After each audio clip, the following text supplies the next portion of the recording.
ഇസ്രായേലിൻ്റെ ചരിത്രത്തെ ഒരു പാട്ടാക്കിക്കൊണ്ട് അടുത്തൊരു തലമുറയെ പഠിപ്പിക്കുവാൻ, ആ പാട്ട് നാവിലൂടെ പാടി ദൈവത്തെ സ്തുതിക്കുവാൻ ഒക്കെ ആഗ്രഹിച്ച് ചിട്ടപ്പെടുത്തിയ ഒരു സങ്കീർത്തനമാണ് ഈ 105-ാം സങ്കീർത്തനം. യോസേഫിനെക്കുറിച്ചും യോസേഫിനെ ദൈവം അയച്ചതിനെക്കുറിച്ചും യോസേഫ് അവിടെ നേരിട്ട ചില പ്രശ്നങ്ങളെക്കുറിച്ചും ഒക്കെ നമ്മൾ കഴിഞ്ഞ ആഴ്ച മനസ്സിലാക്കി. അതിൻ്റെ തുടർച്ച തന്നെയാണ് 23-ാമത്തെ വാക്യം. അപ്പോൾ ഇസ്രായേൽ മിസ്രയീമിലേക്ക് ചെന്നു, യാക്കോബ് ഹാമിൻ്റെ ദേശത്ത് വന്ന് പാർത്തു. സ്തോത്രം. അപ്പോൾ എന്ന് പറഞ്ഞാൽ ഈ യോസേഫിനെ അവിടെ അധിപതിയാക്കി, യോസേഫ് തൻ്റെ അപ്പനെ, തൻ്റെ കുടുംബാംഗങ്ങളെ ഒക്കെ ഈ മിസ്രയീമിലേക്ക്, ഈ ക്ഷാമത്തിൽ നിന്ന് അവരെ രക്ഷിപ്പാനായി കൊണ്ടുവരാൻ രഥമയച്ചു. അപ്പോൾ നമുക്കവിടെ വായിക്കാൻ കഴിയുന്ന ഒരു നല്ല വാക്യമുണ്ട്. യോസേഫ് മരിച്ചു എന്നറിഞ്ഞപ്പോൾ ചൈതന്യം നഷ്ടപ്പെട്ട യാക്കോബ് തൻ്റെ മകനയച്ച രഥം കണ്ടപ്പോൾ അവൻ്റെ മേൽ ചൈതന്യം വന്നു. എത്ര പേർക്ക് ദൈവത്തെ മഹത്വപ്പെടുത്താം. ഹല്ലേലൂയ. ചില വാക്കുകൾ കേട്ട്, ചിലത് കണ്ട് നിന്റെ അകത്തെ ദൈവിക ചൈതന്യം നഷ്ടപ്പെട്ടു പോകുന്നെങ്കിൽ ആ ചൈതന്യത്തെ മടക്കി തന്ന നിന്നെ ഇനിയും ഊർജ്ജസ്വലതയോടെ നടത്താ എൻ്റെ ദൈവത്തിൻ്റെ പക്കൽ അനവധി നന്മകളുണ്ട്. സ്തോത്രം. ചൈതന്യം നഷ്ടപ്പെടുത്തുന്ന ചിലതുണ്ടായി എന്ന് കരുതി എല്ലാം അവസാനിച്ചെന്ന് നീ കരുതരുത്. ഇനിയും നടത്താൻ ദൈവത്തിന് പറ്റും. അങ്ങനെ ചൈതന്യം വന്നു. സ്തോത്രം. ഫറവോൻ്റെ അടുക്കലേക്ക് ചെന്നു. അവിടെ എന്നെ സന്തോഷിപ്പിക്കുന്ന വേറൊരു ദൈവദാസന്മാരിവിടെ പ്രസംഗിച്ചിട്ടുണ്ട്. അവിടെ ചെന്നിട്ട് യാക്കോബ് ഫറവോനെ അനുഗ്രഹിച്ചെന്നാണ്. സ്തോത്രം. എടാ, അവിടെ നിവൃത്തികേട് കൊണ്ട് അവിടെ ചെന്ന ഈ യാക്കോബിനെ വേണം, അവനാണല്ലോ എല്ലാം ഉള്ളത്. സ്തോത്രം. ദൈവമക്കളെ, അനുഗ്രഹമെന്ന് പറയുന്നത് കുറേ ഭക്ഷണങ്ങൾ കൂട്ടി വച്ചിരിക്കുന്നതൊന്നുമല്ല.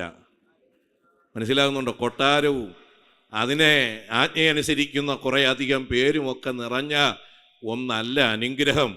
അനുഗ്രഹം ദൈവത്താൽ ലഭ്യമാകുന്നതാ. എത്ര പേർക്ക് ദൈവത്തെ മഹത്വപ്പെടുത്താം. Praise the lord. ഹല്ലേലൂയ. കുറെ പണവും ഈ ലോകപരമായ കുറെ കാര്യങ്ങളും ഒക്കെ കൊണ്ട് കൂട്ടിക്കുഴച്ച് വെച്ചിരിക്കുന്ന ഒന്നല്ല അനുഗ്രഹം. അതൊക്കെ ആവശ്യമാണ് ലോകത്തിൽ. എന്നാൽ അനുഗ്രഹം ദൈവിക ദാനമാണ്. എത്ര പേർക്കത് മനസ്സിലാകുന്നുണ്ട്? ഇതൊക്കെ ഉണ്ട്, കുഴപ്പമില്ല എന്ന് നീ കരുതരുത്. അതൊക്കെ ഉണ്ടെങ്കിലും അത് അനുഭവിക്കാനായി അനുവാദം കൊടുക്കുന്ന ദൈവത്തിൻ്റെ ഒരു കരമുണ്ട് എന്ന് ഈ തിരുവെഴുത്ത് ഉറപ്പിച്ചു പറയുകയാണ്. അനുഭവിക്കാനായി ദൈവം അനുവദിക്കണം. എത്ര പേർക്ക് മനസ്സിലായി? അനുഗ്രഹമാണ്. ഇതില്ലെങ്കിലും അനുഭവിക്കാനായി ദൈവം അനുവദിക്കും. ആരെങ്കിലും കൊണ്ടുതന്ന് തരും. അനുഭവിച്ചാൽ പോരെ? സ്തോത്രം. നിനക്കില്ലെങ്കിലും ആരെങ്കിലും തന്നെങ്കിലും എന്തു ചെയ്യും എന്ന് പറഞ്ഞ് നീ എല്ലാവരുടെയും മുമ്പ് കൈനീട്ടിയൊന്നും നടക്കണ്ട. നിനക്ക് തരാനുള്ള ദൈവം വിളിച്ചു വരുത്തി തരും. സ്തോത്രം. അത് അനുഭവിക്കാൻ വരം നൽകുന്നത് ദൈവമാണ്. Price the Lord. അപ്പോൾ യാക്കോബ് മിസ്രയീമിലേക്ക് ചെന്നു. അവിടെ ചെന്ന് ഫറവോനെ അനുഗ്രഹിച്ച്, യാക്കോബ് നോക്കിയപ്പോൾ എല്ലാം ഉണ്ടെങ്കിലും ഫറവോന് അനുഗ്രഹത്തിൻ്റെ കുറവുണ്ട്. സ്തോത്രം. Price the Lord. അതുകൊണ്ട് യുവജനങ്ങളോടും തലമുറകളോടും ഒക്കെ പറയട്ടെ, നല്ല ബുദ്ധി കാണും, നല്ല സൗന്ദര്യം കാണും, എത്തിപ്പെടാൻ പറ്റുന്ന കുറേ ആത്മവിശ്വാസവും ധൈര്യവും ഒക്കെ കാണും. അനുഗ്രഹത്തിൻ്റെ കുറവുണ്ട്.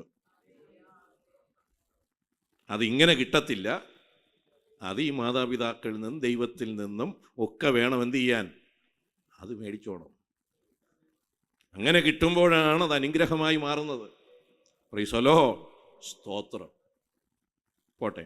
അപ്പോൾ എല്ലാവരെയും കൊണ്ടുവന്നു, വർദ്ധിപ്പിച്ചു. അവിടെ ദൈവം തൻ്റെ ജനത്തെ അതിൻ്റെ 24-ാമത്തെ വാക്യം വായിക്കുമ്പോൾ ഏറ്റവും വർദ്ധിപ്പിച്ചു. അതിനു വേണ്ടി തന്നെയാണ് ദൈവം അവിടെ കൊണ്ടുവന്നത്. ഈ മിസ്രയീമിലേക്ക് ദൈവം അവരെ കൊണ്ടു ചെന്നത് വർദ്ധിപ്പിക്കാനാണ്. ചെന്നത് ഏകദേശം 70 പേരാണെങ്കിൽ അവരവിടെ നിന്ന് 4-ാം തലമുറ പുറപ്പെട്ടു വരുമ്പോൾ ഉണ്ടായ ജനസംഖ്യയുടെ കൃത്യമായ കണക്ക് പോലും നമുക്കറിയത്തില്ല. 6 ലക്ഷം പുരുഷന്മാർ, അവർ യുദ്ധപ്രാപ്തരായ പുരുഷന്മാരെന്നാണ് പറയുന്നത്. അപ്പോൾ എല്ലാ പുരുഷന്മാർ പോലും ഇല്ല, യുദ്ധപ്രാപ്തിയുള്ള. അപ്പോൾ വയസ്സ് എന്നവരെ വിട്ടു, കുട്ടികളെയും ഇടയ്ക്കുള്ള ഒരു ചെറിയ കൂട്ടത്തെയാണ് അവിടെ എന്ത് ചെയ്തിരിക്കുന്നത്. പിന്നെ വലിയൊരു സമ്മിശ്ര ജാതി ഇങ്ങനെ തുടങ്ങി.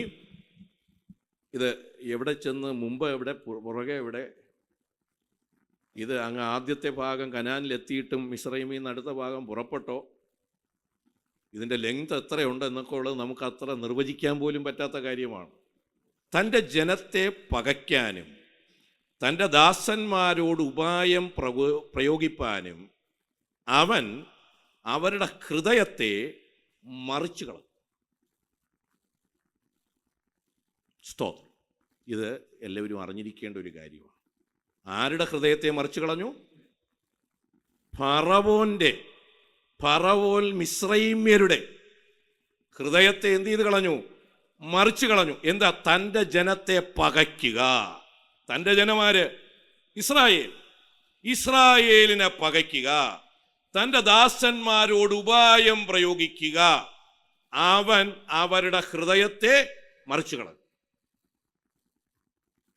ഇപ്പോ ഫറവോൻ, മിസ്രൈമ്യർ വളരെ ആദരവോടെ ഇതിനകത്ത് വന്നവരാണ്. ഈ ഇസ്രായേലിയർ വളരെ ബഹുമാനം അവർക്ക് അവിടെ കിട്ടിയിരുന്നു. ആർക്ക്? ഇസ്രായേലിന്. ഈ യോസേഫ് അവിടെ മന്ത്രിയായിരുന്ന കാലത്ത്. കാരണം ആരെയും ബന്ധിക്കാനും ആരെയും ശിക്ഷിക്കാനുമുള്ള അധികാരമെല്ലാം ആർക്ക് കൊടുത്തിരുന്നു? യോസേഫിന്. അതിൻ്റെ ഭയം അവിടെ ഉള്ളവർക്കുണ്ടായിരുന്നു. എന്നാൽ ഒരല്പം കഴിഞ്ഞപ്പോൾ കഥയ്ക്കൊക്കെ മാറ്റം വന്നു. യോസേഫിനെ അറിയാത്ത ഫറവോന്മാർ വന്നു. ഈ ചരിത്രമൊന്നും അറിയാത്ത മിസ്രൈമിൻ്റെ അടുത്ത തലമുറ വന്നു. ഇവരോട് കാഠിന്യം തുടങ്ങി. ഇവരെ അടിമകളാക്കി ജനിക്കാൻ തുടങ്ങി. നേരത്തെ കിട്ടിക്കൊണ്ടിരുന്ന അലവൻസുകൾ, നേരത്തെ കിട്ടിക്കൊണ്ടിരുന്ന ആനുകൂല്യങ്ങൾ ഇപ്പോൾ അവിടെ കിട്ടാതെയായി. ഞെരിക്കാൻ തുടങ്ങി. എന്തിന്? ഇവര് കുറയണം. ഇങ്ങനെ പോയാൽ ശരിയാകത്തില്ല. കാരണം ഇവരിപ്പോ മിസ്രൈമ്യരെക്കാളും വലുതായാൽ, മിസ്രൈമ്യരെക്കാളും വർദ്ധിച്ചാൽ നമുക്ക് അപകടമാണ്. സ്തോത്രം. ഇത് മനുഷ്യൻ്റെ അകത്ത് കടന്നുവിടുന്ന ഒരു ചിന്തയാണ്. നമ്മളെക്കാൾ വളരരുത്. മനസ്സിലാകുന്നുണ്ടോ? അത് അകത്ത് വരുന്നു എന്ന് മാത്രമല്ല, അതിനെ തകർക്കാനായി ഉപായവും വഞ്ചനയും കൊണ്ട് പ്രവർത്തികളും ചെയ്യുന്നു. നീ നിന്റെ ജീവിതത്തെ അതിന് വിട്ടുകൊടുക്കരുത്. മിസ്രൈമ്യർ അങ്ങനെ തുടങ്ങി. ഇഷ്ടിക, മറ്റ് നിർമ്മാണ പ്രവർത്തനങ്ങൾ ഒക്കെ കൊടുത്തു. എന്തൊക്കെ പരിപാടികൾ ചെയ്തു ഞാൻ പല പ്രാവശ്യം പറഞ്ഞിട്ടുള്ളതാണ്. സൂതികർമ്മിണികളെ വെച്ചു, കുഞ്ഞുങ്ങളെ എടുത്ത് നൈൽ നദിയിൽ എറിഞ്ഞ് കൊന്നുകളയാനായിട്ട് പറഞ്ഞു. അവരുടെ ജോലി ഭാരം വർദ്ധിപ്പിച്ചു. ഇതുകൊണ്ടൊന്നും അവരുടെ എണ്ണത്തിന് കുറവ് വന്നില്ലെന്ന് മാത്രമല്ല, എണ്ണം കൂടിയതേ ഉള്ളൂ. ഇവിടെ ഇരിക്കുന്ന ദൈവമക്കളോട് പറയട്ടെ, ദൈവത്തിന് ഇതിനെ വർദ്ധിപ്പിക്കണം എന്ന് പദ്ധതി ഉണ്ടെങ്കിൽ, ദൈവത്തിന് നിന്നെ ഒരിടത്തെത്തിക്കണം എന്ന് താല്പര്യമുണ്ടെങ്കിൽ, ആരെതിർത്താലും നീ അവിടെ എത്തുമെന്നുള്ളത് ഈ പുസ്തകം പറയുന്ന ഉറപ്പാണ്.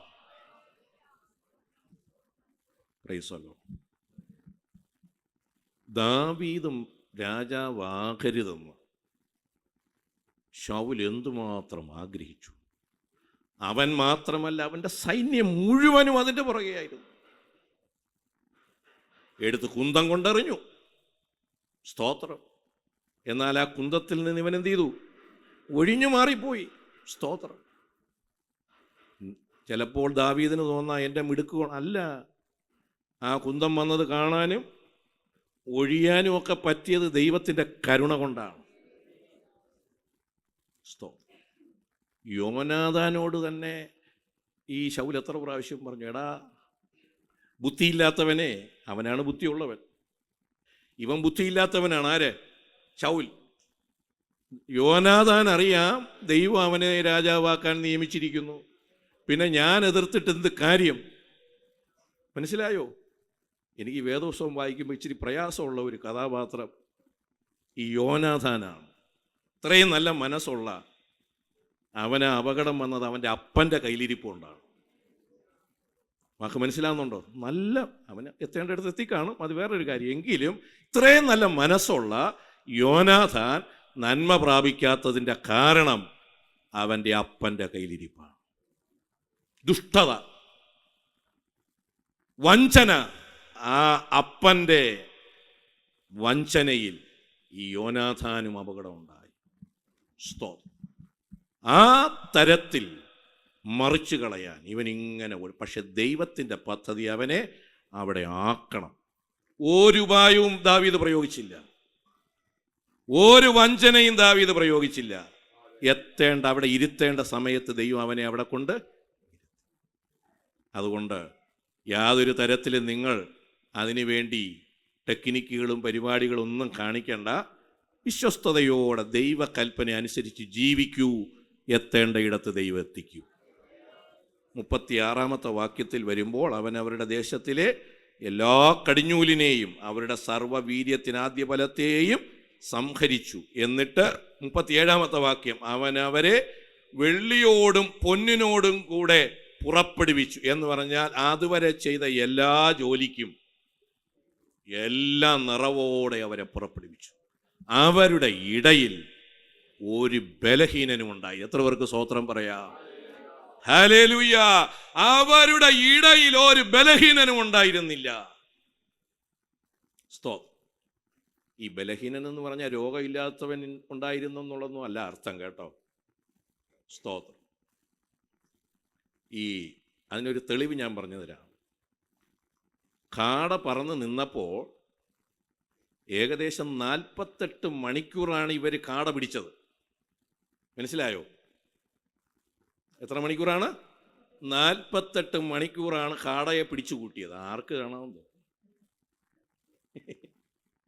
സ്തോത്രം. നന്നാ കുറച്ച് പിടിച്ചവൻ 10 പറ പിടിച്ചു കൂട്ടിയെന്നാണ്. ഒരു പറ എന്ന് പറഞ്ഞാൽ ഏകദേശം 250 ലിറ്റർ കൊള്ളുന്ന ഒരു പാത്രമാണ് അവരുടെ കണക്കനുസരിച്ച്. 2500-ലധികം ലിറ്റർ എന്ന് പറഞ്ഞാൽ നിങ്ങൾ താഴോട്ട് നോക്കുമ്പോൾ നമ്മുടെ സ്നാനത്തൊട്ടിയെ നോക്കിയാൽ മതി. ഏകദേശം 2000-3000 ലിറ്ററിൻ്റെ ഒക്കെ വെള്ളം അതിനകത്ത് കൊള്ളും. ഉമാരെല്ലാം പിടിച്ചു കൂട്ടി നിറച്ചതുപോലെ. നന്നാ കുറച്ച് പിടിച്ചവൻ ബലഹീനൻ, ആരോഗ്യം ഇത്തിരി കുറഞ്ഞവൻ, അപ്പം ഇത്തിരി മിടുക്കൻ എത്ര ലിറ്റർ പിടിച്ചു കാണും? സ്തോത്രം. ഇന്നിങ്ങനെ ആളുകൾ പറന്ന് പിടിക്കുകയാണ്, വലിച്ചു കൂട്ടുകയാണ്. 3000 ലിറ്റർ, 4000 ലിറ്റർ. തിന്നുന്നത് എത്ര? 2 എണ്ണം ചിലപ്പോൾ. അടുത്ത ദിവസമാകുമ്പോൾ ഈ പിടിച്ചു കൂട്ടിയതല്ല. മനസ്സിലാകുന്നുണ്ടോ? സ്തോത്രം. ഇങ്ങനെ ഒരു ബലഹീനനും ഇല്ലായിരുന്നു എന്നുള്ളതിൻ്റെ അർത്ഥം അവരുടെ ബലഹീനതയെ കവർ ചെയ്യാൻ ദൈവം കൃപ കൊടുത്ത് അവരെ നടത്തി. എത്ര പേർക്ക് മനസ്സിലാകുന്നുണ്ട്? പ്രായമുള്ളവരുണ്ട്, കുഞ്ഞുങ്ങളുണ്ട്, ആരോഗ്യമുള്ളവരുണ്ട്, പക്ഷേ എല്ലാവരും നടന്നു. പോരെ? സ്തോത്രം. 40 കൊല്ലം ഈ വൃദ്ധന്മാരൊക്കെ നടന്നില്ലേ? 40 കൊല്ലം ഈ മരുഭൂമിയിലൂടെ ഇവർ മുന്നേറിയില്ലേ? നമ്മെ നടത്താൻ നമ്മുടെ ദൈവം ശക്തൻ. എത്ര പേർക്ക് ദൈവത്തെ സ്തുതിക്കാം? ഹല്ലേലൂയ! സ്തോത്രം. ബലഹീനനില്ലായിരുന്നു എന്ന് പറഞ്ഞാൽ അവരുടെ ദൈവം അവർക്ക് മതിയായ ദൈവമായിരുന്നു. അവർ പുറപ്പെട്ടപ്പോൾ മിസ്രയീം എന്ത് ചെയ്തു? സന്തോഷിച്ചു. കാരണം ഇങ്ങനെയൊരു കൂട്ടര് ഞങ്ങളെ വിട്ടുപോയല്ലോ. പക്ഷേ ഒരല്പം കഴിഞ്ഞപ്പോൾ അവരുടെ മനോഭാവത്തിനൊക്കെ മാറ്റം വന്നു. ഇവരെ പിന്തുടരാനായിട്ട് അവർക്ക് തോന്നി. അവൻ പാറയെ പിളർന്നു വെള്ളം ചാടി പുറപ്പെട്ടു. അത് ഉണങ്ങിയ നിലത്തുകൂടി നദിയായി ഒഴുകി. തൻ്റെ ദാസനായ അബ്രഹാമിനെ ദൈവം എന്ത് ചെയ്തു? ഓർത്തു. അവൻ തൻ്റെ ജനത്തെ എങ്ങനെ പുറപ്പെടുവിച്ചു? സന്തോഷത്തോടും താൻ തിരഞ്ഞെടുത്തവരെ ഘോഷത്തോടും കൂടെ പുറപ്പെടുവിച്ചു. മരുഭൂമിയിൽ തൻ്റെ ജനത്തെ ഇങ്ങനെ സന്തോഷത്തോടു കൂടെ നടത്താൻ ദൈവത്തിന് പറ്റുമെങ്കിൽ നമ്മുടെ ദേശത്ത് എത്രയധികം നടത്താൻ ദൈവത്തിന്, എത്ര പേർക്ക് ആ വിശ്വാസം അകത്തുണ്ട്?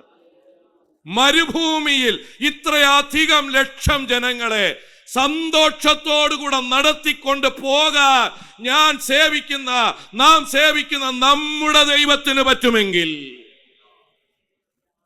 ഇന്ന് എന്നെയും നിങ്ങളെയും സന്തോഷത്തോടെ പുലർത്താൻ ദൈവം എത്ര ശക്തനാണ്. ഇനി എന്തിനാണ് സന്തോഷത്തോടെ പുലർത്തുന്നതെന്നറിയാമോ? അതിൻ്റെ 44-ാമത്തെ വാക്യം, അവർ തൻ്റെ ചട്ടങ്ങളെ പ്രമാണിക്കുകയും തൻ്റെ ന്യായപ്രമാണങ്ങളെ ആചരിക്കുകയും ചെയ്യേണ്ടതിന് തന്നെ. Price the Lord.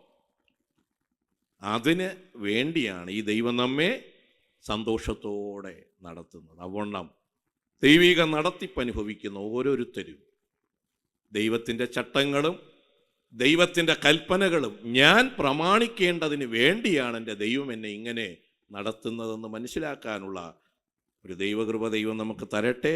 ആ തിരുവെഴുത്തുകൾ നമുക്ക് അനുഗ്രഹമാകട്ടെ. സ്തോത്രം.